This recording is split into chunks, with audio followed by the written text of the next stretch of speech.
Hello, আসসালামু আলাইকুম রহমতুল্লাহি বারাকাতু। সম্মানিত ভিউয়ার্স, আমি আলামিন অটোমোবাইলে আপনাদের স্বাগতম। নিয়ে আসলাম আপনাদের সামনে নতুন একটি ভিডিও। বন্ধুরা, ভিডিওটি হচ্ছে একটি gear box drive shift seal এবং ড্রাইভ শেফট কলকি সিল যেটা আমরা বলি, এই সিলটা আমরা চেঞ্জ করব। পাশাপাশি গিয়ার অয়েলটাও চেঞ্জ করে নিব। ভিডিওর মাধ্যমে আপনারা দেখতে থাকুন। যাক বন্ধুরা, বিষয়টা নিয়ে যেটা আলোচনা করব সেটা হচ্ছে ড্রাইভ শেফট সিল কেন লিক করে, কি কারণে লিক করে সেটাই আজকে আপনাদেরকে জানানোর চেষ্টা করব। বন্ধুরা, আপনারা ভিডিওর মাধ্যমে একে একে দেখতে থাকুন যে আমি একটি ড্রাইভ শেফট সিল নতুন খরিদ করে এনেছি এবং পুরাতন সিলটা খুলে আমি নতুন সিলটা লাগাচ্ছি, সেটা আপনারা ভিডিওর মাধ্যমে দেখতেছেন। আসলে এই সিলটা নষ্ট হওয়ার কারণ, এই সিলটা নষ্ট হয় যদি আপনার গাড়ির শক অবজারভার যদি পরিমাণে বেশি হাই থাকে, সেক্ষেত্রে এই সিলটা লিক করতে পারে। অথবা শক অবজারভার যদি তুলনামূলক বেশি লো হয়ে যায় অথবা খারাপ হয়ে যায়, বেশি গাড়ি ঝার্কিং করে, সেই ক্ষেত্রেও লিক হতে পারে। আবার রাবারের যেহেতু সিল, এই সিলটা হার্ড হয়ে গেলেও লিক করতে পারে।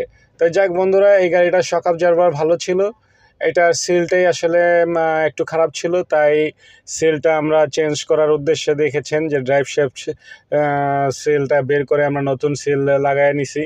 এবং কি এক্সেলের যে ডাস্ট কাভার আছে, এই ডাস্ট কাভারটাও আমরা চেঞ্জ করে নিচ্ছি, দেখতে পারতেছেন ভিডিওর মাধ্যমে।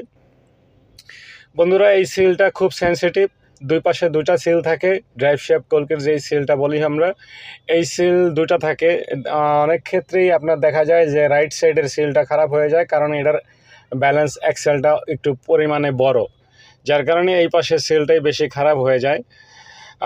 আপনাদের যদি গাড়িতে এই ধরনের সিল কখনো লিক করে অথবা ঘামে, তাহলে অবশ্যই এটা ঠিক করে নেবেন। কেননা এই সিলটা দিয়ে তেল যখন গাড়ি রান করে, অর্থাৎ গাড়ি যখন চলে, তখন লিক করে বেশি, যেটা ড্রাইভার আসলে আন্দাজ করতে পারে না, অথবা যেই গাড়ি চালায় সে আন্দাজ করতে পারে না বা দেখতে পারে না।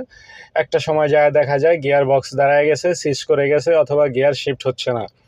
তাই আপনাদের বড় ধরনের ক্ষতি থেকে বাঁচতে অবশ্যই ছোট ছোট কাজগুলোকে খুব নিমিষেই করে ফেলবেন এবং গুণগত মানসম্পন্ন যে ট্রান্সমিশন অয়েল, এটা ব্যবহার করার চেষ্টা করবেন।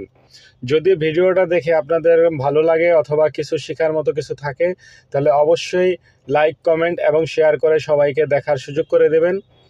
এবং পাশাপাশি আপনারা এই সমস্ত কাজ হলে আপনারা আমার সাথে যোগাযোগ করতে